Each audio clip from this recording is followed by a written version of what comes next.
اعوذ باللہ من الشیطان الرجیم، بسم اللہ الرحمن الرحیم۔ رکوع کرنے کا طریقہ کیا ہے؟ اور رکوع جو ہے وہ اس کے اندر بھی ہمارے ہاں بہت زیادہ کمیاں کوتاہیاں پائی جاتی ہیں۔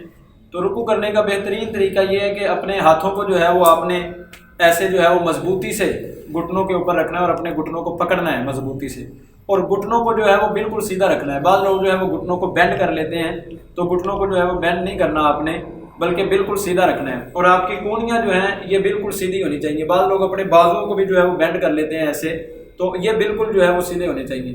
اور تیسری چیز جو ہے وہ آپ کی کمر اور آپ کا سر جو ہے وہ پیچھے سے یہ برابر ہونا چاہیے رکوع کے اندر، نہ سر بہت زیادہ جھکا ہوا ہو۔ بعض لوگ سر کو بہت زیادہ جھکا لیتے ہیں رکوع کے اندر، اور بعض لوگ سر کو جو ہے وہ بہت زیادہ اوپر اٹھا لیتے ہیں، بلکہ کمر اور سر جو ہے وہ آپ کا پیچھے سے جو ہے وہ برابر ہونا چاہیے۔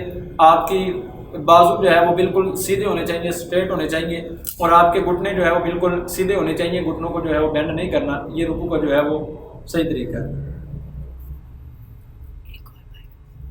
سجدہ کرنے کا طریقہ کیا ہے؟ سجدے میں بھی جو ہے وہ بعض لوگ جو ہے وہ ہمارے ہاں غلطیاں کرتے ہیں۔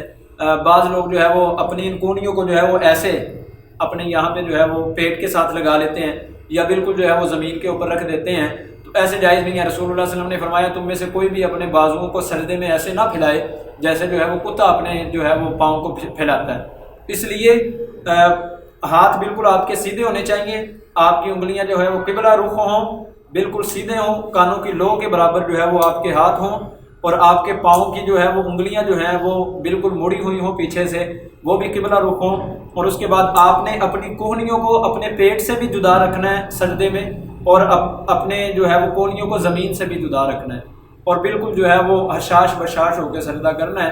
اپنی ناک اور اپنی جو ہے وہ پیشانی کو جو ہے وہ زمین کے اوپر جو ہے وہ لگانا ہے مکمل طور پہ۔ بعض لوگ جو ہے وہ پاؤں کو سجدے کے اندر پیچھے سے اٹھا لیتے ہیں، یا ایک پاؤں دوسرے پاؤں کے اوپر رکھ لیتے ہیں، تو یہ بھی جائز نہیں ہے۔ رسول اللہ صلی اللہ علیہ وسلم نے فرمایا امرت ان اسجد علی سبعۃ اعظم، مجھے حکم دیا گیا کہ میں 7 اعضاء کے اوپر سجدہ کروں، ان میں سے 2 گھٹنے ہیں، 2 ہاتھ ہیں، 2 پاؤں ہیں، اور ایک جو ہے وہ ناک ہے، اور یہ پیشانی جو ہے وہ یہ ناک کے اندر ہی شامل ہے۔